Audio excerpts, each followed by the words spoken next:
तो यह जिंदगी भर सतत दुख और पश्चाताप का स्रोत रहेगा।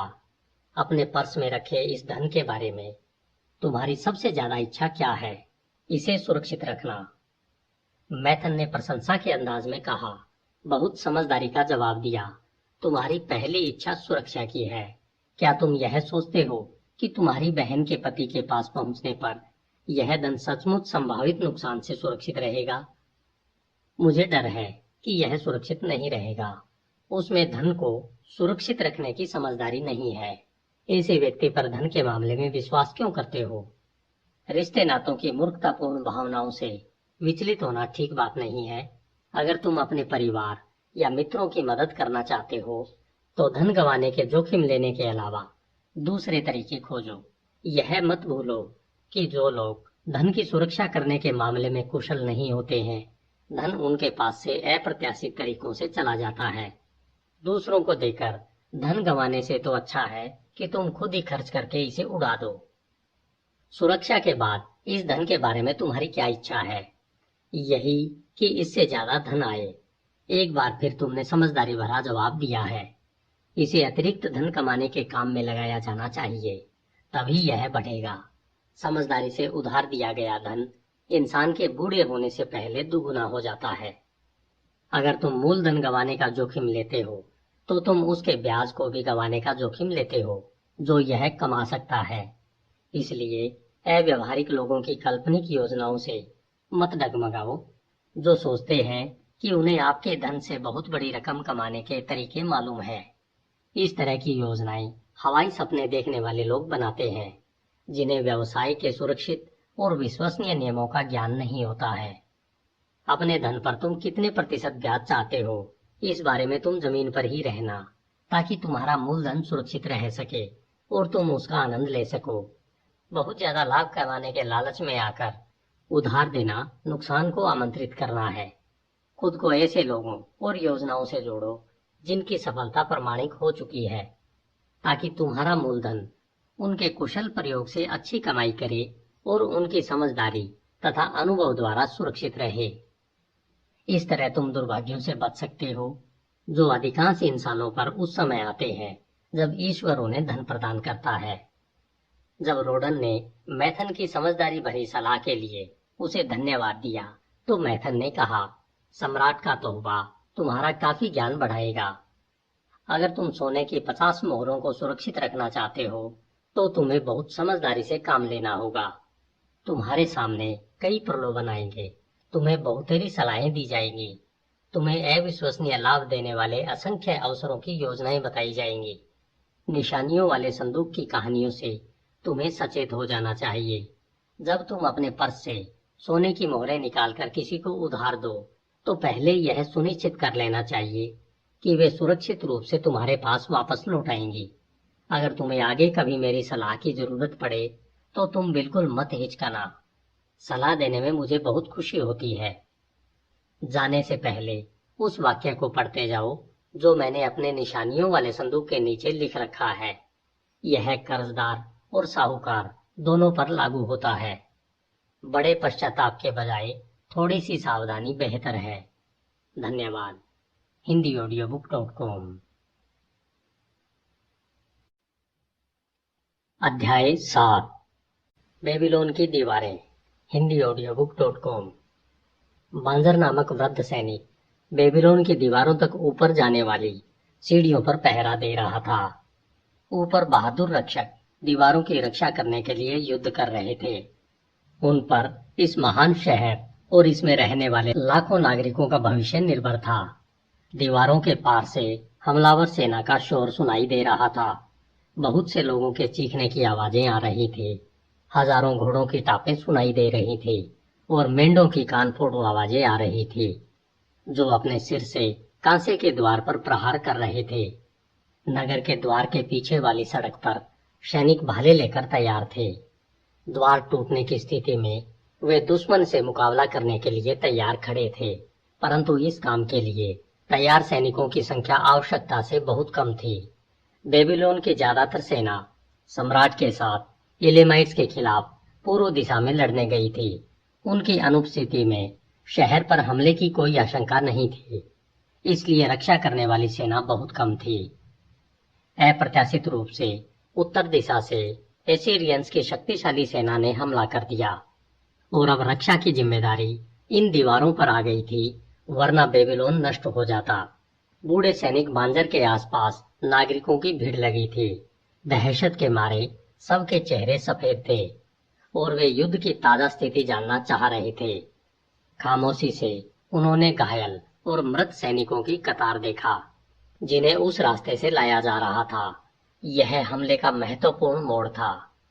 दीवारों के 3 दिन तक चक्कर लगाने के बाद दुश्मन ने अचानक अपनी पूरी ताकत इस हिस्से और इस दरवाजे पर लगा दी। दुश्मन मंच बनाकर और सीढ़ी लगाकर ऊपर चढ़ने की कोशिश कर रहे थे।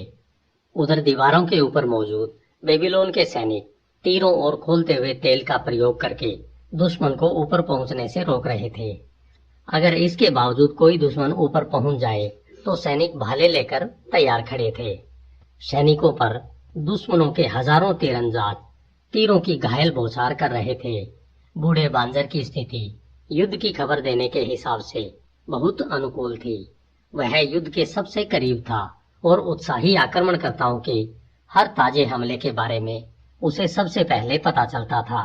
एक बूढ़े व्यापारी ने करीब आकर अपने कमजोर और कांपते हाथों को हिलाते हुए पूछा, मुझे बताओ, दुश्मन अंदर तो नहीं घुस आएंगे? मेरे बेटे सम्राट के साथ गए हैं। मेरी बूढ़ी पत्नी की रक्षा करने वाला कोई नहीं है। दुश्मन मेरा सारा सामान लूट कर ले जाएंगे, मेरा भोजन भी ले जाएंगे। हमारे पास कुछ भी नहीं बचेगा। हम बूढ़े हैं, इतने बूढ़े कि हम अपनी रक्षा नहीं कर सकते और हमें गुलाम के रूप में भी बेचा नहीं जा सकता। हम भूखों मर जाएंगे, हम तबाह हो जाएंगे। मुझे बताओ कि कहीं वे अंदर तो नहीं आ जाएंगे। सैनिक ने जवाब दिया, शांत रहें अच्छे व्यापारी, बेबीलोन की दीवारें बहुत मजबूत है। घर जाकर अपनी पत्नी को तसल्ली दो कि दीवारें आपकी तथा आपके सामान की सुरक्षा उसी तरह करेगी जैसे वे सम्राट के बेशकीमती खजाने की रक्षा करती है। दीवार के पास खड़े रहें ताकि कहीं कोई उड़ता हुआ तीर आपको न लग जाए। बूढ़े व्यापारी के चले जाने के बाद गोद में बच्ची लिए एक महिला वहां पर आकर खड़ी हो गई। सैनिक, ऊपर से क्या खबर है? मुझे सच सच बताना ताकि मैं अपने पति को तसल्ली दे सकूं। वह गहरे घावों की वजह से बुखार में पड़ा है, परंतु वह मेरी रक्षा करने के लिए जिरे वक्त और भाला उठाकर बाहर निकलने के लिए तैयार है। मुझे बच्चा होने वाला है। वह कहता है कि अगर दुश्मनों की सेना अंदर घुस आई तो उसका प्रतिशोध भयानक होगा। तसल्ली रखो, एक बच्चे की माँ और दूसरे बच्चे की होने वाली माँ, क्योंकि बेबीलोन की दीवारें तुम्हारी तथा तुम्हारे बच्चों की रक्षा करेगी। वे ऊंची और मजबूत है। क्या तुमने हमारे बहादुर सैनिकों की आवाज नहीं सुनी जब उन्होंने सीढ़ियों पर चढ़ने वालों पर खोलते हुए तेल के ड्रम फेंके थे? हाँ, मैंने वह आवाज सुनी थी और मैंने हमला करने वाले मेढ़ों की आवाज भी सुनी थी जो हमारे द्वार पर प्रहार कर रहे हैं। अपने पति के पास लौट जाओ, उसे बता दो कि दरवाजे मजबूत हैं और इन मेंढों के प्रहार से उनका बाल भी बांका नहीं होगा। यह भी बता दो कि अगर सीढ़ी लगाकर कुछ दुश्मन सैनिक दीवारों पर चढ़ने में सफल हो भी जाते हैं तो भालों की नोक उनका इंतजार कर रही है। इन इमारतों के पीछे से संभल कर जाना। बांजर सैनिकों की टुकड़ी को रास्ता देने के लिए एक तरफ हट गया। कांसे की आवाज करती ढालों और भारी कदमों से जब सैनिक पास से गुजरे तो एक छोटी लड़की ने बांजर के कमरबंद को खींचा। उसने आग्रह किया, सैनिक, मुझे बताओ, हम सुरक्षित तो हैं? मैंने भयानक आवाजें सुनी है। मैंने सैनिकों को लहूलुहान देखा है। मैं बहुत डर गई हूँ। हमारे परिवार, मेरी माँ, छोटे भाई और बच्चे का क्या होगा? बच्ची को देखकर बूढ़े सैनिक ने अपनी आंखें झपकाई और अपनी ठुड्डी को आके निकाल लिया। बेटी, डरो मत। बेबीलोन की दीवारें तुम्हारी और तुम्हारी माँ, तुम्हारे छोटे भाई और बच्चे की रक्षा करेगी।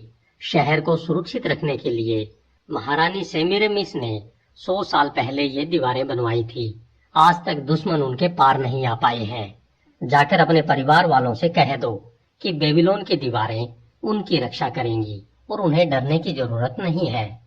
हर दिन बूढ़ा बांजर अपनी जगह पर खड़ा होता था और गलियारे में से सैनिकों को ऊपर जाते देखता था, जो वहां पर तब तक लड़ते रहते थे जब तक कि वे घायल न हो जाएं। या मर न जाएं। इसके बाद उन्हें एक बार फिर से नीचे लाया जाता था।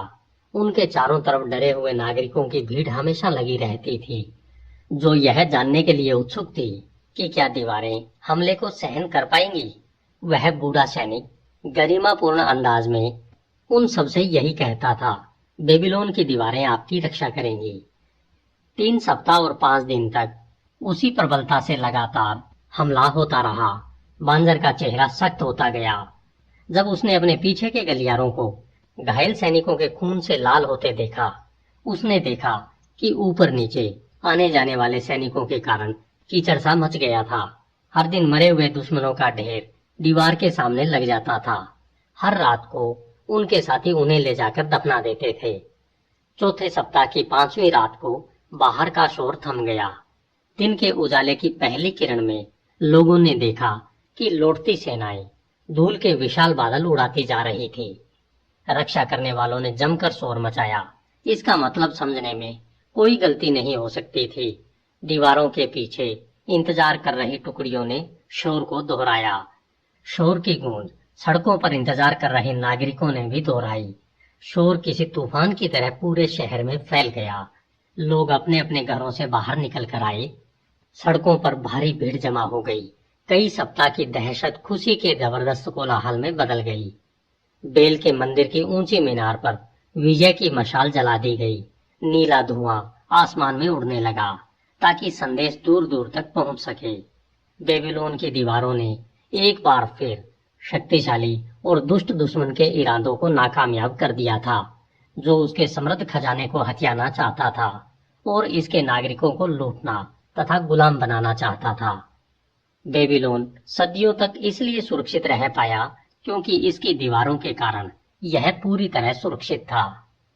इसके अलावा कोई उपाय भी नहीं था। बेबीलोन की दीवारें मनुष्य की सुरक्षा की जरूरत और इच्छा का उत्कृष्ट उदाहरण है। यह इच्छा समूची मानव जाति में होती है। यह हमेशा की तरह आज भी उतनी ही प्रबल है, परंतु हमने इस उद्देश्य को पूरा करने के लिए बड़ी और बेहतरीन योजनाएं बना ली है।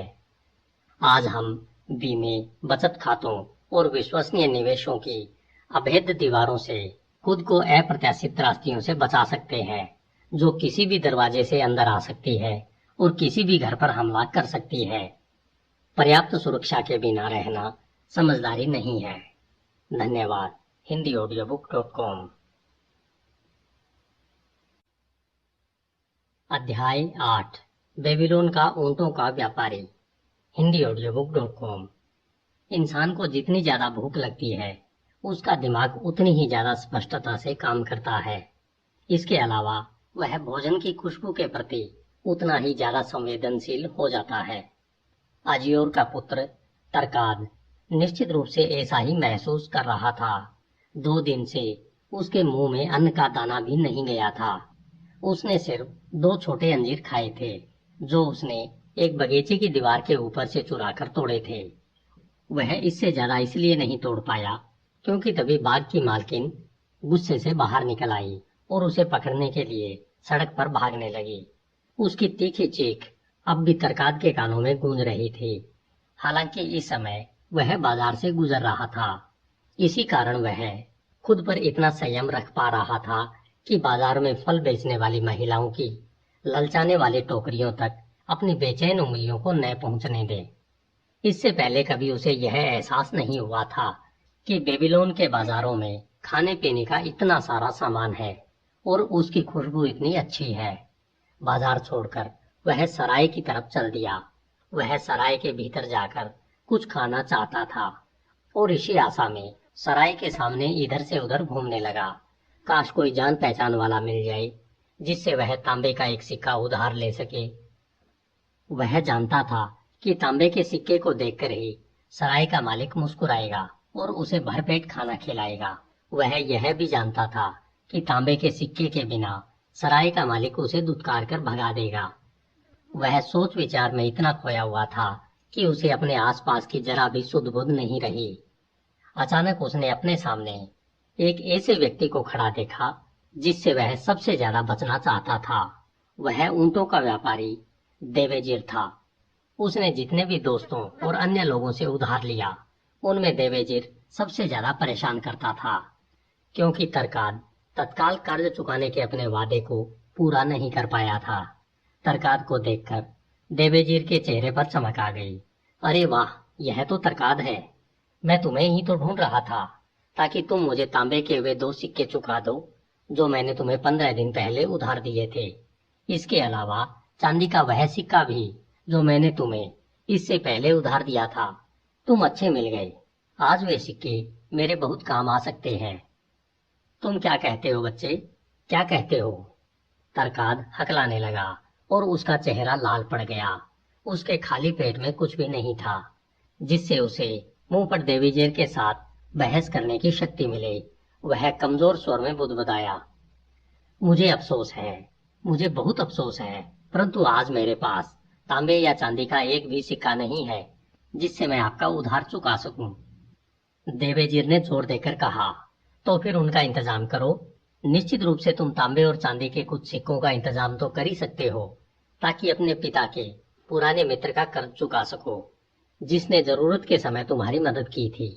चूंकि बदकिस्मती मेरा पीछा कर रही है, इसलिए मैं आपका कर्ज नहीं चुका सकता। बदकिस्मती?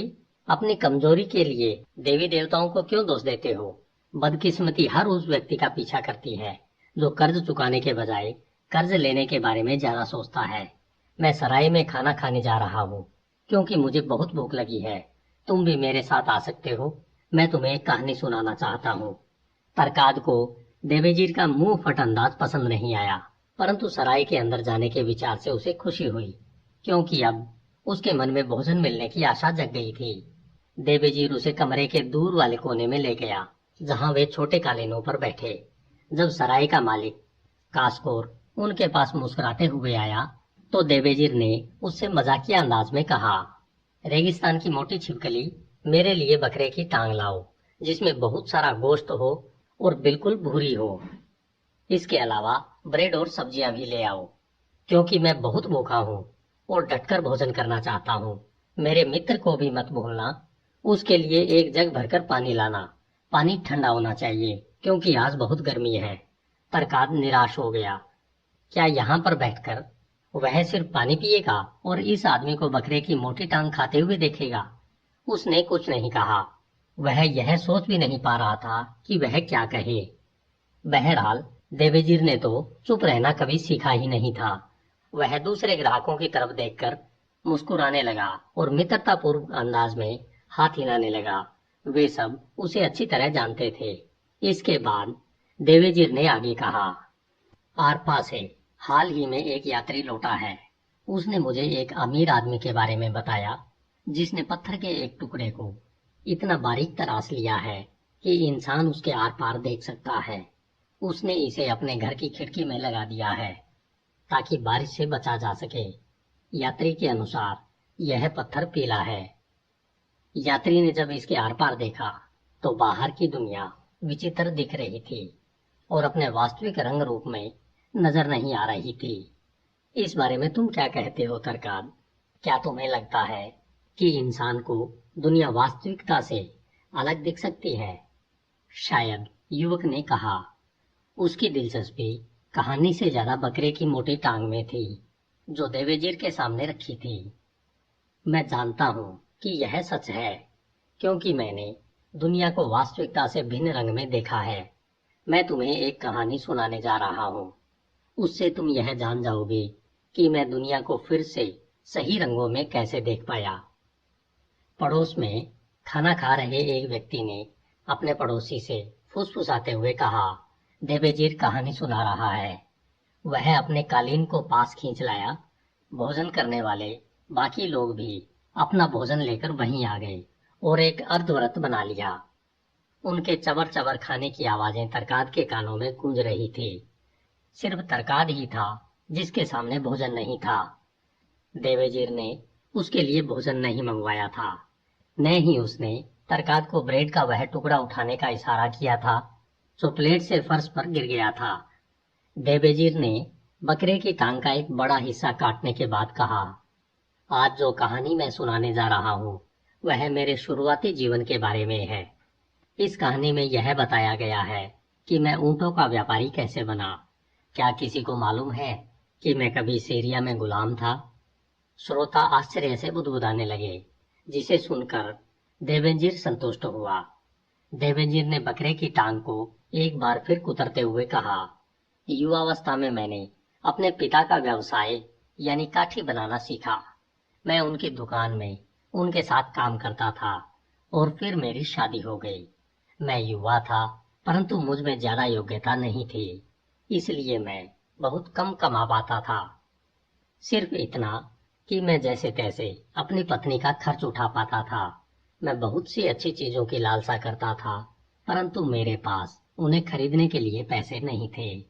जल्दी ही मैंने पाया कि पैसे न होने के बावजूद दुकानदार मुझे उधारी पर सामान देने के लिए तैयार थे। युवा और अनुभवहीन होने के कारण मैं यह नहीं जानता था कि जो व्यक्ति अपनी कमाई से ज्यादा खर्च करता है वह अनावश्यक भोग विलास के बीज बोता है और आगे चलकर उसे मुश्किलों और अपमान की फसल काटना पड़ती है। क्योंकि मैं यह नहीं जानता था, इसलिए मैंने अपने अरमानों को पूरा किया और पत्नी तथा घर के लिए विलासिता की वस्तुएं उधारी पर खरीद ली। मैं जितना उधार चुका सकता था उतना चुकाता रहा। कुछ समय तक तो सब कुछ ठीक चल रहा था, परंतु बाद में मैंने पाया कि मैं अपनी आमदनी से एक साथ दोनों काम नहीं कर सकता था। मैं अपनी आमदनी से या तो अपना खर्च चला सकता था या फिर अपना कर्ज चुका सकता था। कर्जदार अपना उधार वसूल करने के लिए मेरा पीछा करने लगे और मेरी जिंदगी दुखद बन गई। मैंने अपने मित्रों से उधार लिया, परंतु उनका कर्ज भी नहीं चुका पाया। चीजें बद से बदतर होती गई। मैंने अपनी पत्नी को मायके भेज दिया और खुद बेबीलोन छोड़कर दूसरे शहर में जाने का फैसला किया, जहां मुझे बेहतर अवसर मिले। 2 साल तक मैंने कारवां के व्यापारियों के यहाँ काम किया। इस दौरान मैं बहुत बेचैन और दुखी रहा। इसके बाद मैं डाकुओं के गिरोह में शामिल हो गया, जो रेगिस्तान में निशस्त्र कारवां की तलाश में भटकते हैं। इस तरह के काम हमारे खानदान के नाम पर कलंक थे, परंतु मैं दुनिया को रंगीन पत्थर से देख रहा था और मुझे यह एहसास ही नहीं था कि मेरा कितना पतन हो गया है। हमें अपने पहले अभियान में सफलता मिली। हमने बहुत सा सोना, रेशमी कपड़े और अन्य बहुमूल्य वस्तुएं लूट ली। हम लूट के सामान को गिने ले गए और खर्च कर डाला। दूसरी बार हमारी किस्मत उतनी अच्छी नहीं रही। जैसे ही हमने सामान लूटा, कुछ सशस्त्र लोगों ने हम पर हमला कर दिया। ये भाले वाले उस कबीले के मुखिया ने भेजे थे, जिसे कारवां संरक्षण के लिए पैसे देते थे। हमारे 2 लीडर्स मारे गए और बाकी सब लोगों को पकड़कर दमिश्क ले जाया गया, जहां हमारे कपड़े उतारकर हमें गुलामों के रूप में बेच दिया गया। मुझे सीरिया के रेगिस्तानी कबीले के मुखिया ने चांदी के 2 सिक्कों में खरीदा। मेरे बाल उतरवा दिए गए और मेरे शरीर पर सिर्फ एक कपड़ा था, जो कमर पर लिपटा हुआ था। मैं बाकी गुलामों से ज्यादा अलग नहीं था। लापरवाह युवक की तरह मैंने सोचा कि यह अनुभव भी रोमांचक होगा, परंतु मैं तब दहल गया जब मेरे मालिक ने मुझे अपनी 4 पत्नियों के सामने पेश करके कहा कि वे मुझे अपना किन्नर बना सकती है। दरअसल तब जाकर मुझे अपनी निराशाजनक स्थिति का एहसास हुआ।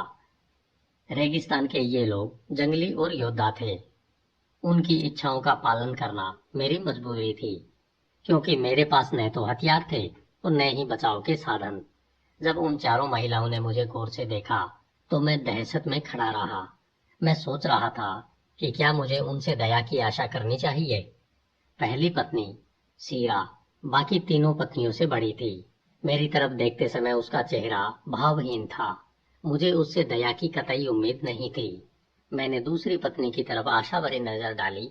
वह एक घमंडी सुंदरी थी, जो मेरी तरफ इतनी उदासीनता से देख रही थी जैसे जमीन पर रेंगने वाले किसी कीड़े को देख रही हो। बाकी दोनों छोटी पत्नियां हंस रही थी, जैसे यह कोई दिलचस्प मजाक हो। सजा का इंतजार करते समय मुझे ऐसा लगा जैसे एक युग बीत गया हो। हर महिला चाहती थी कि दूसरी महिला फैसला करे। अंत में सीरा ने ठंडी आवाज में कहा, हमारे पास बहुत से किन्नर हैं, परंतु ऊंटों की देखभाल करने वाले गुलाम बहुत कम हैं। जो है वे किसी काम के नहीं हैं। आज ही मैं अपनी बीमार माँ से मिलने जाना चाहती हूँ, परंतु ऐसा कोई गुलाम नहीं है जिस पर मैं भरोसा कर सकूं कि वह मेरे ऊंट को ठीक से ले जाएगा। इस गुलाम से पूछो कि क्या यह ऊंटों की देखभाल कर सकता है। इस पर मेरे मालिक ने मुझसे पूछा, तुम ऊंटों के बारे में क्या जानते हो? अपनी खुशी को छुपाने की कोशिश करते हुए मैंने जवाब दिया, मैं उन्हें बिठा सकता हूँ, उन पर बोझ लाद सकता हूँ, उन्हें बिना थके लंबी यात्राओं पर ले जा सकता हूँ। अगर जरूरत हो तो मैं उनके साजो सामान की मरम्मत भी कर सकता हूँ। मेरे मालिक ने कहा, ऐसा लगता है कि गुलाम को ऊंट संभालने का अनुभव है। सीरा, अगर तुम चाहो तो तुम इस आदमी को अपने ऊंट की देखभाल के लिए रख सकती हो। इस तरह मुझे सीरा के हवाले कर दिया गया। उसी दिन मैं उसे ऊंट पर बैठाकर उसकी बीमार माँ से मिलवाने ले गया। यात्रा लंबी थी और मुझे उसकी मदद के लिए उसे धन्यवाद देने का अवसर मिल गया। मैंने उसे यह भी बताया कि मैं जन्म से गुलाम नहीं था और मेरे पिता बेबीलोन के एक सम्मानित काठी बनाने वाले थे। मैंने उसे अपने बारे में बहुत कुछ बताया, लेकिन उसके जवाब सुनकर मैं उलझन में पड़ गया और बाद में मैंने उसकी बातों पर काफी विचार किया। तुम खुद को स्वतंत्र व्यक्ति कैसे कह सकते हो जब तुम्हारी कमजोरी ने तुम्हारा यह हाल कर दिया है? अगर किसी व्यक्ति में गुलाम की आत्मा है तो चाहे वह जन्म से कुछ भी हो, अंततः वह गुलाम ही बन जाएगा। इंसान भी पानी की तरह अपने स्तर पर पहुंच जाता है। अगर किसी व्यक्ति में स्वतंत्र नागरिक की आत्मा है तो अपने दुर्भाग्य के बावजूद अंततः सम्मानित नागरिक बन जाएगा। मैं 1 साल से ज्यादा समय तक बाकी गुलामों के साथ रहा, परंतु मैं उनसे जुड़ नहीं पाया। एक दिन सीरा ने मुझसे पूछा, शाम को बाकी गुलाम आपस में मिलते हैं और एक दूसरे के साथ हंसी मजाक करते हैं, परंतु तुम अपने तंबू में अकेले क्यों बैठे रहते हो? इस पर मैंने जवाब दिया, मैंने आपकी कई बातों पर विचार किया है। मुझे नहीं लगता कि मुझ में गुलाम की आत्मा है। मैं उनमें से एक नहीं बन सकता, इसलिए मैं अलग बैठता हूँ। उसने मुझे विश्वास में लेकर कहा, मुझे भी अलग बैठना पड़ता है। मेरे माता पिता ने बहुत दहेज दिया था और इसी कारण मेरे पति ने मुझसे शादी की थी। बहरहाल उन्हें मुझसे जरा भी प्रेम नहीं है। हर औरत की हसरत होती है कि वह मां बने, परंतु मेरी यह हसरत अधूरी है। मैं बांझ और निसंतान हूँ, इसलिए मुझे अलग बैठना पड़ता है। अगर मैं मर्द होती तो इस तरह गुलामों जैसी जिंदगी जीने के बजाय आत्महत्या कर लेती। लेकिन हमारे कबीले की परंपराओं में औरत और गुलाम में कोई खास फर्क नहीं है। मैंने सीरा से अचानक पूछा, अब आप मेरे बारे में क्या सोचती हैं? मुझे मर्द की आत्मा है या गुलाम की? उसने जवाब दिया, तुमने बेबीलोन में जो कर्ज लिए थे, क्या तुम उन्हें चुकाना चाहते हो? हाँ, मैं चाहता हूँ। मैं चाहता तो हूँ, परंतु मुझे ऐसा करने का कोई रास्ता नहीं दिख रहा। अगर तुम समय गुजर जाने दोगे और उन्हें चुकाने की कोशिश नहीं करोगे तो तुम में गुलाम की घृणित आत्मा है। जो व्यक्ति खुद का सम्मान नहीं करता है वह गुलाम ही होता है, और जो व्यक्ति अपने कर्ज को नहीं चुकाता है वह खुद का सम्मान नहीं कर सकता। परंतु मैं क्या कर सकता हूँ? मैं तो सीरिया में गुलाम हूँ। कमजोर आदमी, तुम जिंदगी भर सीरिया में गुलाम ही बने रहोगे। मैं कमजोर नहीं हूँ, मैंने गुस्से से कहा। इसे साबित करके दिखाओ। कैसे? क्या हमारा महान सम्राट अपने दुश्मनों से हर संभव तरीके से और पूरी ताकत से नहीं लड़ता है? तुम्हारा कर्ज ही तुम्हारा दुश्मन है। उसी ने तुम्हें बेबीलोन से खदेड़ दिया है।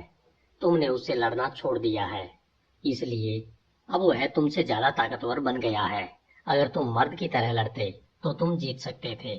तब शहर के लोग तुम्हारा सम्मान करते, परंतु तुम में उससे संघर्ष करने का हौसला नहीं था। और देखो, आज तुम्हारा यह हाल है कि तुम गुलाम हो। मैंने उसके निर्दयी आरोपों के बारे में काफी सोचा। मैंने अपनी रक्षा में कई बातें सोची जिनसे मैं सीरा के सामने यह साबित कर सकूं कि मैं दिल से गुलाम नहीं था। बहरहाल मुझे ऐसा करने का अवसर नहीं मिल पाया। 3 दिन बाद सीरा की दासी मुझे अपनी मालकिन के पास ले गई। सीरा ने कहा, मेरी माँ बहुत बीमार है। मेरे पति के रेवड़ के 2 सबसे अच्छे ऊंट को तैयार करो। उन पर लंबी यात्रा के लिए पानी की मशकें और खाने का सामान बांध लो। मेरी दासी तुम्हें रसोई से भोजन दे देगी। मैंने ऊंटों को तैयार किया। मैं इस बात पर हैरान था कि दासी ने खाने का इतना ज्यादा सामान क्यों बांधा था, क्योंकि सीरा की माँ क्योंकि सीरा की माँ जहाँ रहती थी वहां पहुंचने में 1 दिन से भी कम समय लगता था। दासी सबसे पीछे वाले ऊंट पर सवार थी और मैं अपनी मालकिन के ऊंट को रास्ता दिखा रहा था। उनकी माँ के घर पहुंचते पहुंचते काफी अंधेरा हो चुका था। सीरा ने दासी को अंदर भेजने के बाद मुझसे कहा, देवेजीर, तुम में स्वतंत्र नागरिक की आत्मा है या गुलाम की? मैंने जोर देकर कहा, स्वतंत्र नागरिक की। अब तुम्हारे सामने यह साबित करने का अवसर आ गया है। इस वक्त तुम्हारे मालिक शराब के नशे में धुत है और उनके सिपा सालार भी मदहोश है। इन ऊंटों को लेकर यहाँ से भाग जाओ। इस थैले में तुम्हारे मालिक की पोशाक है जिससे तुम्हें वेश बदलने में मदद मिलेगी। मैं कहूंगी कि जब मैं अपनी बीमार माँ के पास थी तब तुम ऊंट चुराकर भाग गए। मैंने उससे कहा, आप में महारानी की आत्मा है। मेरी बहुत इच्छा होती है कि आप भी मेरे साथ चलें ताकि मैं आपको खुशी प्रदान कर सकूं। उसने जवाब दिया, खुशी उस भागने वाली पत्नी को नहीं मिलती जो दूर देशों में अनजान लोगों के बीच इसकी तलाश करती है। अब तुम अपने रास्ते जाओ, रेगिस्तान के देवता तुम्हारी रक्षा करें, क्योंकि तुम्हारी मंजिल दूर है और रास्ते में तुम्हें खाने पीने को कुछ नहीं मिलेगा। भागने के लिए मुझे ज्यादा प्रोत्साहित करने की जरूरत नहीं थी। मैंने उसे दिल से धन्यवाद दिया और रात के अंधेरे में दूर चल दिया।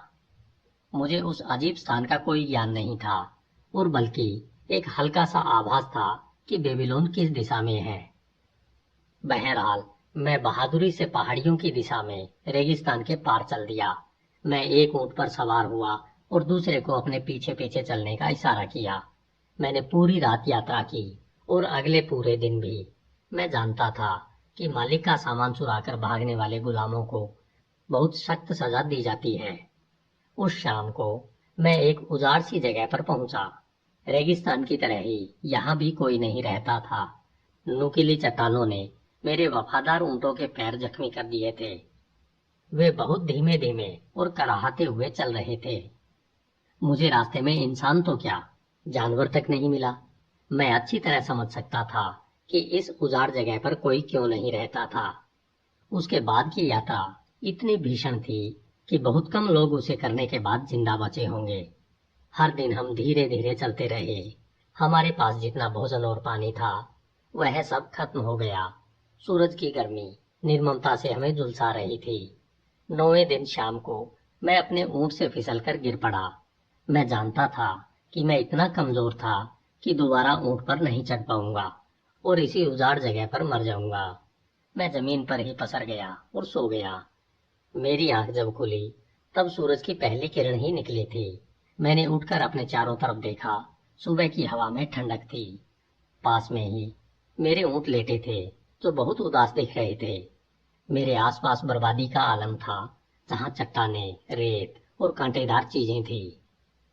वहां पर पानी का नामो निशान नहीं था। इसके अलावा वहां पर इंसान या ऊंट के खाने के लिए भी कुछ नहीं था। क्या यह हो सकता है कि इस वीराने में ही मैं इस दुनिया से चला जाऊंगा? उस समय मेरा दिमाग जितनी स्पष्टता से सोच रहा था उतनी स्पष्टता से इसने पहले कभी नहीं सोचा था। अब मेरा शरीर बहुत कम महत्वपूर्ण लग रहा था। मेरे होंठ सूख रहे थे और उनसे खून निकल रहा था। मेरी जीभ सूखी और सूजी थी। मेरा पेट खाली था। परंतु पिछले दिनों इन सब से मुझे जितना भीषण दर्द हो रहा था अब वह गायब हो चुका था। मैंने एक बार फिर खुद से यह सवाल पूछा, मुझ में स्वतंत्र नागरिक की आत्मा है या गुलाम की? फिर स्पष्टता के साथ मुझे एहसास हुआ कि अगर मुझ में गुलाम की आत्मा होती तो मैंने हार मान ली होती। रेगिस्तान में ही पसर कर मर गया होता, जो एक भगोड़े गुलाम का अंत होता। परंतु अगर मुझ में स्वतंत्र नागरिक की आत्मा है तो फिर निश्चित रूप से मैं बेबीलोन तक पहुंचने की कोशिश करूंगा। अपने पर भरोसा करने वाले लोगों का कर्ज चुकाने की कोशिश करूंगा। अपनी प्रेम पूर्ण पत्नी को खुशी दूंगा और अपने माता पिता को शांति तथा संतुष्टि प्रदान करूंगा। सीरा ने कहा था, तुम्हारा कर्ज ही तुम्हारा दुश्मन है। उसी ने तुम्हें बेबीलोन से खदेड़ दिया है। हाँ, यह सही था। मर्द की तरह उसका मुकाबला क्यों नहीं किया? मैंने अपनी पत्नी को मायके क्यों भेज दिया? फिर एक अजीब चीज हुई। पूरी दुनिया अलग नजर आने लगी। ऐसा लग रहा था जैसे पहले मैं दुनिया को किसी रंगीन पत्थर के माध्यम से देख रहा था, जो अब अचानक हट गया था। आखिरकार मुझे सच्चे जीवन मूल्य नजर आने लगे। मैं और रेगिस्तान में मर जाऊं? कभी नहीं। यह मेरे मन में एक नया सपना जाग चुका था। अब मैं जानता था कि मुझे कौन से काम करने ही थे। सबसे पहले तो मैं बेबीलोन जाऊंगा और कर्ज देने वाले लोगों से मिलूंगा। मैं उन्हें बताऊंगा कि बरसों तक भटकने और दुर्भाग्य का शिकार होने के बाद मैं उनका कर्ज उतारने के लिए आया हूँ। जितनी जल्दी देवता इजाजत देंगे, मैं उनका कर्ज उतार दूंगा। फिर मुझे अपनी पत्नी को खुशी देना चाहिए और एक ऐसा नागरिक बनना चाहिए ताकि मेरे माता पिता मुझ पर गर्व कर सकें। मेरे कर्ज मेरे दुश्मन थे, परंतु जिन लोगों से मैंने कर्ज लिया था वे मेरे मित्र थे। आखिर उन्होंने मुझ पर विश्वास किया था। मैं लड़खड़ाते हुए अपने पैरों पर खड़ा हुआ। भूख से क्या फर्क पड़ता था, प्यास से क्या फर्क पड़ता था। वे तो बेबीलोन की राह पर होने वाली घटनाएं भर थी। मेरे भीतर एक स्वतंत्र व्यक्ति की आत्मा हिलोरे मारने लगी, जो अपने शत्रुओं को जीतने और अपने मित्रों को पुरस्कार देने के लिए जल्दी से बेबीलोन पहुंचना चाहती थी। मैं महान संकल्प से रोमांचित हो गया। मेरी भर्राई आवाज में अब एक नई खनक आ चुकी थी, जिसे सुनकर मेरे ऊंटों की थकी आंखों में भी चमक आ गई। बहुत कोशिशों के बाद वे उठकर खड़े हुए। कराहते हुए लगन के साथ वे उत्तर दिशा में बढ़ते गए। मेरी अंतरात्मा की आवाज यह कह रही थी कि इस दिशा में हमें बेबीलोन मिल जाएगा। जल्द ही हम उपजाऊ इलाकों में पहुंच गए, जहां हमें पानी, घास और फल मिले। हमें बेबीलोन का रास्ता मिल गया। तब जाकर मुझे यह एहसास हुआ कि स्वतंत्र व्यक्ति की आत्मा जिंदगी को ऐसी समस्याओं की श्रृंखला के रूप में देखती है जिन्हें सुलझाया जाना है, और फिर वह उन्हें सुलझा देता है। जबकि गुलाम की आत्मा रोती है, मैं क्या कर सकता हूँ, मैं तो गुलाम हूँ। तरकाद, तुम अपने बारे में कुछ कहो। क्या तुम्हारे पेट की भूख ने तुम्हारे दिमाग को बहुत स्पष्ट कर दिया है? क्या तुम उस राह पर चलने के लिए तैयार हो जो तुम्हें दोबारा आत्मसम्मान दिला सके? क्या तुम दुनिया को इसके सच्चे रंग से देख सकते हो? क्या तुम में अपने कर्ज चुकाने की इच्छा है, चाहे वे कितने ही ज्यादा क्यों न हो? क्या तुम दोबारा बेबीलोन के सम्मानित नागरिक बनना चाहते हो? तरकाद की आंखों में नमी आ गई। वह अपने घुटनों पर उत्साह से उठा। आपने मुझे जिंदगी जीने का एक नया नजरिया दिया है। मुझे यह लगने लगा है कि मेरे भीतर स्वतंत्र व्यक्ति की आत्मा हिलोरे मार रही है। परंतु देवेजीर, यह तो बताओ कि वापस लौटने के बाद तुम्हारा क्या हाल हुआ? एक दिलचस्पी लेने वाले श्रोता ने पूछा। देवेजीर ने जवाब दिया, जहाँ संकल्प होता है वहाँ राह निकल आती है। मुझ में संकल्प था, इसलिए मैं राह खोजने निकल पड़ा। सबसे पहले तो मैं हर कर्ज देने वाले से मिला। मैंने सबसे यही आग्रह किया कि वे तब तक और धैर्य रखें जब तक कि मैं उनका कर्ज उतारने लायक कमा न लूं। उनमें से ज्यादातर मुझे देखकर खुश हुए। हालांकि कुछ ने मुझे खरी खोटी सुनाई, परंतु बाकियों ने मेरी मदद करने का वचन दिया। उनमें से एक ने तो मेरी वह मदद की जिसकी मुझे सख्त जरूरत थी। वह मैथन नामक साहूकार था। जब उसे यह पता चला कि मैं सीरिया में ऊंटों की देखभाल करता था, तो उसने मुझे ऊंटों के व्यापारी नेवाटूर के पास भेज दिया। नेवाटूर को हमारे सम्राट ने एक महान अभियान के लिए अच्छे ऊंटों के बहुत से रेवड़ खरीदने का ठेका दिया था। उसके यहाँ मैंने अपने ऊंटों के ज्ञान का बहुत अच्छा उपयोग किया। धीरे धीरे मैंने अपने ऊपर चढ़े तांबे और चांदी के एक एक सिक्के का कर्ज उतार दिया। अब मैं एक बार फिर अपना सिर उठाकर जी सकता था और यह अनुभव कर सकता था कि मैं भी एक सम्मानित इंसान हूँ। एक बार फिर देवेजीर अपने भोजन की ओर मुड़ा। उसने जोर से चिल्लाकर कहा, ताकि उसकी आवाज रसोई तक सुनाई दे। कास्कोर, तुम बहुत ढीले हो। खाना ठंडा हो गया है। मेरे लिए गर्मा गर्म मांस लेकर आओ। मेरे मित्र के बेटे तरकाद के लिए भी एक बड़ा टुकड़ा लेकर आना, क्योंकि वह भूखा है और मेरे साथ खाना खाएगा। इस तरह प्राचीन बेबीलोन के ऊंटों के व्यापारी देवेजीर की कहानी खत्म हुई। उसे अपनी अंतरात्मा की आवाज उस समय सुनाई दी जब उसे एक महान सच्चाई का एहसास हुआ। एक ऐसी सच्चाई का जिसे उससे पहले के सभी समझदार लोग जानते थे और उसका इस्तेमाल करते थे। इसने हर युग के लोगों को मुश्किलों से पार निकाला है और सफलता की राह दिखाई है। जो बुद्धिमान लोग इसकी जादुई शक्ति को समझते हैं, उन्हें यह भविष्य में सफलता दिलाती रहेगी। इसका प्रयोग आगे बताए गए शब्दों को सुनने वाला हर व्यक्ति कर सकता है। जहां संकल्प होता है वहां राह निकल आती है। धन्यवाद। HindiAudiobook.com। अध्याय 9। बेबिलास के मृदा पत्र। सेंट स्वीडिश कॉलेज, 21 अक्टूबर 1934। HindiAudiobook.com। प्रिय प्रोफेसर, ध्वस्त बेबिलास के अवशेषों में हाल ही में हुई खुदाई में मिले जो 5 मृदा पत्र आपने भेजे हैं, वे आपके पत्र के साथ ही प्राप्त हुए। मैं उन्हें देखकर मंत्रमुग्ध रह गया। मैंने उनकी पांडुलिपि का बेबीलोन का सबसे अमीर आदमी नामक अपनी भाषा में अनुवाद करने में कई घंटे बिताए। मुझे आपके पत्र का तत्काल जवाब दे देना चाहिए था, परंतु मैंने जानबूझकर देरी की, क्योंकि मैं चाहता था कि अनुवाद का काम पूरा करने के बाद ही आपको पत्र लिखूं। मृदा पत्र बिना किसी क्षति के सुरक्षित पहुंच गए थे, क्योंकि आपने उन्हें बहुत अच्छी तरह पैक किया था और उस पर सुरक्षित तत्वों के पदार्थों का छिड़काव कर दिया था।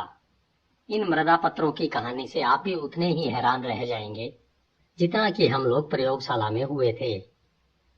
अतीत की इस धूमिल छाया से हम रोमांस की उम्मीद करते हैं, जैसे अरेबियन नाइट्स, परंतु इसमें देवजीत नामक अमीर आदमी अपनी कर्ज की समस्या के बारे में बताता है। इन मृदा पत्रों को पढ़कर हमें यह एहसास होता है कि हमारी दुनिया की परिस्थितियां 5000 साल में उतनी ज्यादा नहीं बदली है जितना हम सोचते हैं। यह अजीब है, परंतु इन पुराने मृदा पत्रों के कारण मैं पसोपेश में पड़ गया हूँ। कॉलेज का प्रोफेसर होने के नाते मुझे ज्ञानी माना जाता है, जिससे अधिकांश विषयों पर ठीक ठाक ज्ञान होता है। बहरहाल, इन मृदा पत्रों में बेबीलोन के खंडहरों में दफन एक आदमी कर्जवान युवाओं को एक रास्ता सुझाता है, जैसा मैंने पहले कभी नहीं सुना। मैं कहता हूँ कि यह बहुत जबरदस्त है। मेरी दिलचस्पी यह साबित करने में है कि प्राचीन बेबीलोन का ज्ञान उतनी ही अच्छी तरह आज भी काम कर सकता है। मिसेस भुजबेटी और मैं इस योजना पर काम करने की योजना बना रहे हैं ताकि हमारी आर्थिक परिस्थितियों में सुधार हो सके। आपके सफल अभियान पर मैं आपको शुभकामनाएं देता हूँ। मैं आपकी और मदद करने के किसी और अवसर का उत्सुकता से इंतजार करता रहूंगा। आपका अल्फ्रेड एच श्रूजबेरी, पुरातत्व विभाग। पहला मृदा पत्र। आज पूर्णिमा है। मैं देवेजुर हूँ। सीरिया में गुलाम की जिंदगी बिताने के बाद मैं हाल ही में अपने शहर लौटा हूँ। मैंने संकल्प लिया है कि मैं अपने सारे कर्ज चुका दूंगा और बेबीलोन के अपने पैतृक शहर में संपन्न बनकर दिखाऊंगा। मैं मृदा पत्रों पर अपनी परिस्थितियों का स्थायी रिकॉर्ड लिखना चाहता हूँ, ताकि मुझे अपनी प्रबल इच्छा को पूरा करने में मार्गदर्शन और सहयोग मिले। मेरे अच्छे मित्र साहूकार मैथन की समझदारीपूर्ण सलाह के अनुसार मैं एक निश्चित योजना पर चलने का संकल्प कर चुका हूँ। उसका कहना है कि यह योजना किसी भी व्यक्ति को कर्ज से मुक्ति दिला सकती है और उसे संपन्न तथा सम्मानित बना सकती है। इस योजना के 3 उद्देश्य हैं, जिन्हें मैं चाहता हूँ और जिनकी मैं आशा करता हूँ। पहला, यह योजना मेरी भावी समृद्धि सुनिश्चित करती है, इसलिए मैं अपनी आमदनी का 10वां हिस्सा अपने लिए अलग रख दूंगा, क्योंकि मैथन ने समझदारी पूर्वक यह कहा था, जो व्यक्ति अपने पर्स में सोना और चांदी रखता है जिसे खर्च करने की उसे जरूरत नहीं है, वह अपने परिवार के प्रति प्रेमपूर्ण और सम्राट के प्रति वफादार होता है। जिस व्यक्ति के पर्स में तांबे के कुछ सिक्के ही होते हैं, वह अपने परिवार और सम्राट के प्रति उदासीन होता है, परंतु जिस व्यक्ति के पर्स में कुछ नहीं होता है, वह अपने परिवार के प्रति निर्दयी और अपने सम्राट के प्रति दगाबाज होता है, क्योंकि उसका हृदय कटुता से भरा होता है। इसलिए जो व्यक्ति सफल होना चाहता है, उसके पर्स में धन खनकना चाहिए, ताकि उसके हृदय में अपने परिवार के प्रति प्रेम और अपने सम्राट के प्रति वफादारी हो। दूसरी बात, यह योजना सुनिश्चित करती है कि मैं अपनी अच्छी पत्नी के खर्च पूरे करूंगा और उसके लिए वस्त्र खरीदूंगा, क्योंकि वह वफादारी के साथ अपने पिता के घर से मेरे पास लौटी है। मैथन ने कहा है कि वफादार पत्नी की अच्छी देखभाल करने से मनुष्य के मन में आत्मसम्मान पैदा होता है, उनके उद्देश्यों में शक्ति आती है और उनके संकल्प में वृद्धि होती है। इसलिए मैं अपनी 70% आमदनी का इस्तेमाल घर, कपड़े और भोजन पर करूंगा। इसके अलावा मैं इसी आमदनी में अपना सामान्य खर्च चलाऊंगा ताकि हमारी जिंदगी में खुशियों की कमी न रहे। परंतु मैथन ने इस बारे में सावधानी बरतने को कहा है कि हमें इन अच्छे उद्देश्यों के लिए अपने 70% आमदनी से अधिक का इस्तेमाल नहीं करना चाहिए। इसी में इस योजना की सफलता निहित है। मुझे 70% आमदनी में ही गुजारा करना चाहिए और कभी इससे ज्यादा का इस्तेमाल नहीं करना चाहिए। न ही मुझे कोई ऐसी चीज खरीदनी चाहिए जिसका भुगतान मैं अपनी आमदनी के इस हिस्से से न कर सकूं। दूसरा मृदा पत्र। तीसरी योजना। इस योजना में यह बताया गया है कि अपनी आमदनी में से मैं अपना कर्ज कैसे चुकाऊं। इसलिए हर पूर्णिमा के दिन मैं अपनी महीने भर की कमाई में से 20% निकालकर उससे अपना कर्ज चुकाता हूँ।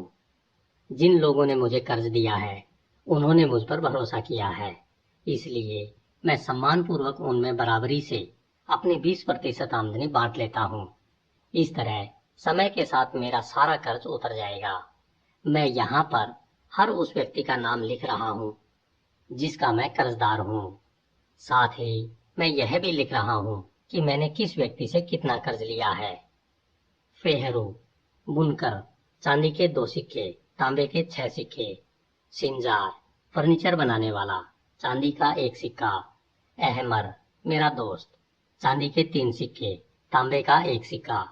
जेंकार, मेरा मित्र, चांदी के 4 सिक्के, तांबे के 7 सिक्के। अस्कामिर, मेरा मित्र, चांदी का 1 सिक्का, तांबे के 3 सिक्के। हेरिंजिर, आभूषण बनाने वाला, चांदी के 6 सिक्के, तांबे के 2 सिक्के। डायरबेकर, मेरे पिता के मित्र, चांदी के 4 सिक्के, तांबे का 1 सिक्का। अलकाहद, मकान मालिक, चांदी के 14 सिक्के। मैथन, साहूकार, चांदी के 9 सिक्के। बीरेजिक, किसान, चांदी का 1 सिक्का, तांबे के 7 सिक्के। यहाँ से मृदा पत्र क्षतिग्रस्त था, पढ़ा नहीं जा सका। तीसरा मृदा पत्र। इन कर्जदारों को मुझे कुल मिलाकर चांदी के 119 सिक्के और तांबे के 144 सिक्के चुकाना है।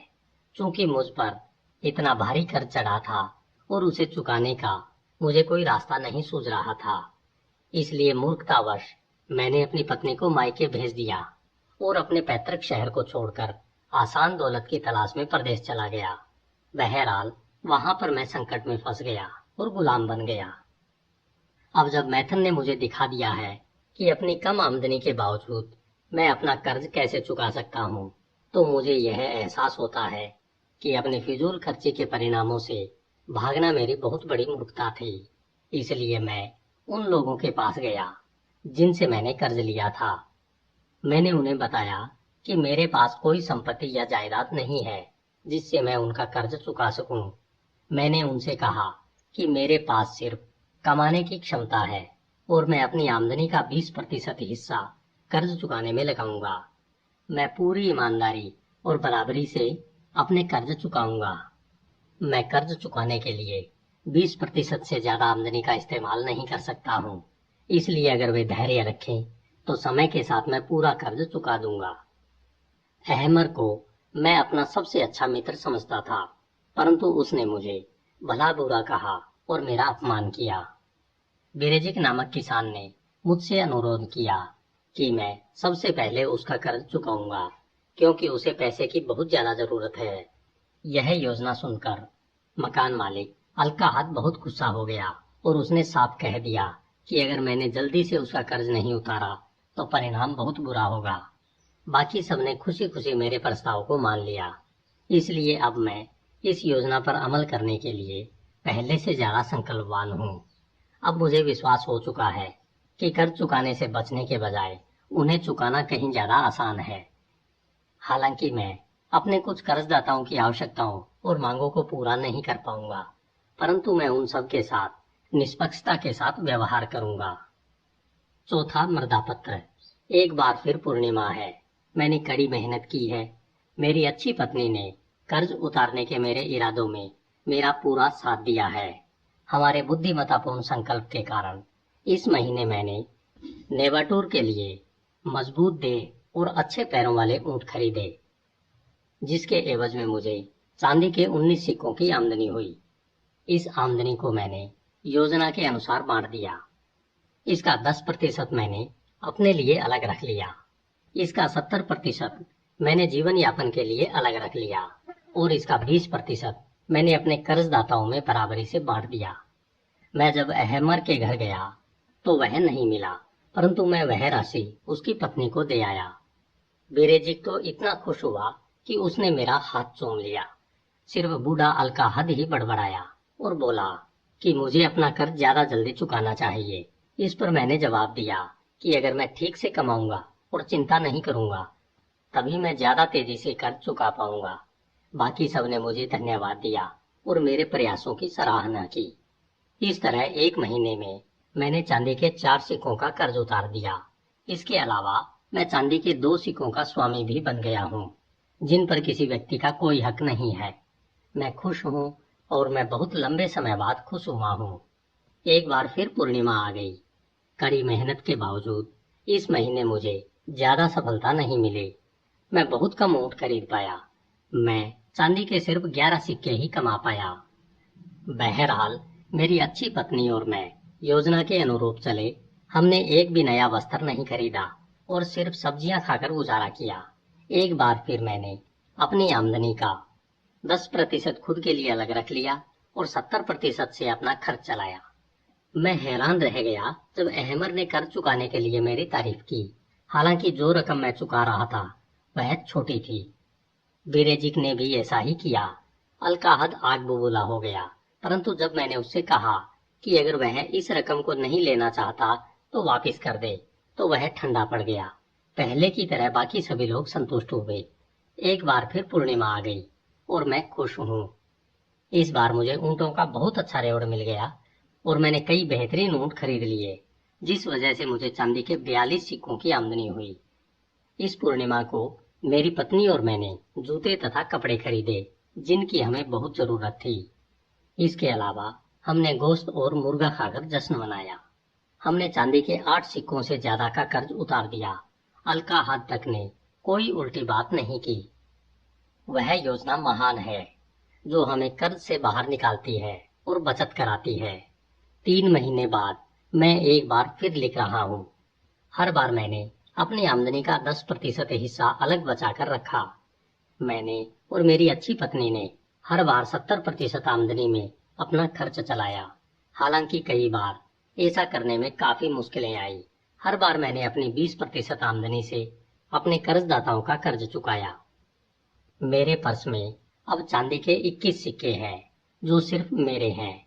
इससे मेरा सिर तन जाता है और मैं अपने दोस्तों के बीच गर्व के साथ उठ बैठ सकता हूँ।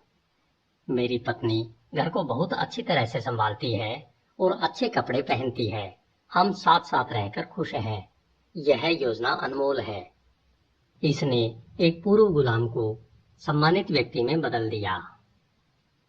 5वां मृदापत्र। एक बार फिर पूर्णिमा है। मैं जानता हूँ कि मैंने बहुत समय से कुछ नहीं लिखा है।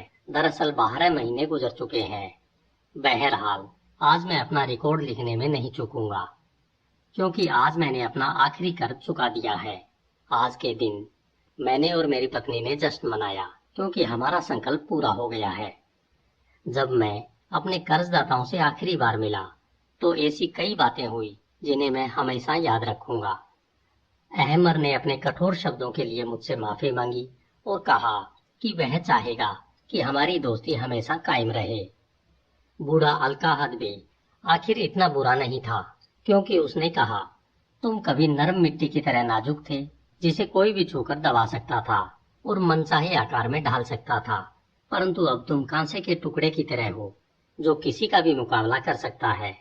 अगर तुम्हें कभी चांदी या सोने की जरूरत पड़े तो बेहिचक मेरे पास चले आना। बाकी लोगों ने भी मुझसे सम्मान पूर्वक बात की। मेरी अच्छी पत्नी ने मुझे इतने गर्व से देखा कि किसी भी आदमी में आत्मविश्वास आ जाएगा। बहरहाल मुझे सफलता अपनी योजना के बदौलत मिली। इस योजना ने ही मुझे इस काबिल बनाया कि मैं अपना सारा कर्ज चुका दूं और मेरे पर्स में सोना चांदी जमा होता रहे।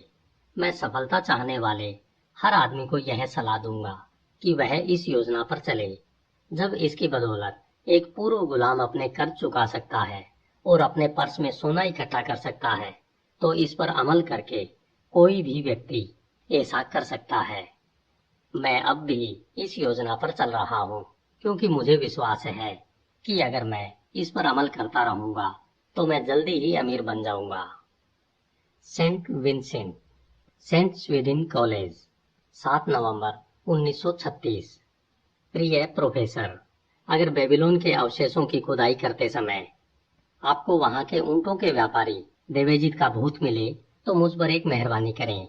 उसे बता दें कि उसने मृदा पत्रों पर बहुत समय पहले जो लिखा था, उसके लिए इंग्लैंड के 2 प्रोफेसर आजीवन उसके आभारी रहेंगे। आपको शायद याद होगा, 1 साल पहले मैंने लिखा था कि मिसेस रूबेरी और मैं कर्ज से बाहर निकलने की इस योजना की आवाज भी सुनना चाहते हैं। शायद आपने अनुमान लगा लिया होगा कि हमारी आर्थिक स्थिति खराब थी। हालांकि हम इसे अपने दोस्तों से छुपाने की कोशिश कर रहे थे। हम कई सालों से अपमान भरा जीवन जी रहे थे, क्योंकि हमारे सिर पर पुराने कर्जों का पहाड़ था और नए कर्ज चढ़ते जा रहे थे। हम दहशत में थे कि कहीं व्यापारी लोग कोई फसाद ना खड़ा कर दें, जिसकी वजह से मुझे कॉलेज से निकाल दिया जाए। ऐसा नहीं है कि हम कर्ज चुकाने की कोशिश नहीं कर रहे थे। अपनी आमदनी में से हम जितना भी बचा सकते थे उतना बचाने की कोशिश कर रहे थे, परंतु आमदनी में अपना खर्च चलाना भी मुश्किल पड़ रहा था। इसके अलावा हमें मजबूरन उन जगहों से सामान खरीदना पड़ता था जहां हमें उधार मिल सके, भले ही वहां हमें महंगे दामों पर सौदा मिलता था। इससे एक दुष्चक्र शुरू हो गया, जिससे चीजें बेहतर बनने की बजाय बदतर बनती चली गई। हमारी स्थिति निराशाजनक होती जा रही थी। हम कम किराए वाले मकानों में नहीं जा सकते थे, क्योंकि हम पर मकान मालिक का कर्ज चढ़ा हुआ था। ऐसा लगता था कि हम स्थिति को सुधारने के लिए कुछ नहीं कर सकते थे। फिर अचानक बेबीलोन के ऊंटों के व्यापारी ने हमें एक ऐसी योजना सुझाई जिस पर अमल करके हम अपनी मनचाही चीज हासिल कर सकते थे। उसने हमें अपनी योजना पर अमल करने की सूची बनाई और मैंने वह सूची अपने सभी कर्जदारों को दिखाई। मैंने उन्हें यह स्पष्ट बता दिया कि वर्तमान स्थिति में मैं उनका कर्ज तत्काल नहीं चुका सकता हूँ। आंकड़ों को देखकर वे यह बात खुद ही समझ सकते थे। फिर मैंने उन्हें बताया कि पूरा कर्ज चुकाने का इकलौता रास्ता यही था कि मैं हर महीने अपनी 20% आमदनी सभी कर्जदाताओं में बराबरी से बांट दूं। इस तरह से मैं लगभग 2 साल में सारे कर्ज उतार दूंगा। इस दौरान हम अपना सारा सामान नकद खरीदेंगे, जिससे उन्हें अतिरिक्त लाभ होगा। कर्जदाता सचमुच बहुत सज्जन थे। हमें सब्जी देने वाला बूढ़ा आदमी समझदार था। उसने एक ऐसी बात कही जिसके द्वारा मुझे दूसरों को समझाने में आसानी हुई। उसने कहा, अगर आप आगे से सारा सामान नकद खरीदेंगे और अपने कर्ज का कुछ हिस्सा भी चुकाएंगे तो यह उससे बेहतर रहेगा जो आपने आज तक किया है। आपने 30 साल से मुझे 1 पैसा भी नहीं दिया है। अंत में मैंने उन सबसे यह अनुबंध करवा लिया कि जब तक मैं नियमित रूप से अपनी 20% आमदनी से उनके कर्ज चुकाता रहूंगा, तब तक वे मुझे किसी प्रकार से तंग नहीं करेंगे। फिर हमने 70% आमदनी में गुजारा करने की योजना बनाई। हम अपनी 10% आमदनी बचाने के लिए संकल्पवान थे। चांदी और संभवतः सोने के सिक्के बचाने का विचार बहुत आकर्षक था। खुद को बदलने में हमें रोमांच का अनुभव हुआ। अपनी 70% आमदनी में आराम से खर्च चलाने के तरीके खोजने में हमें बहुत मजा आया।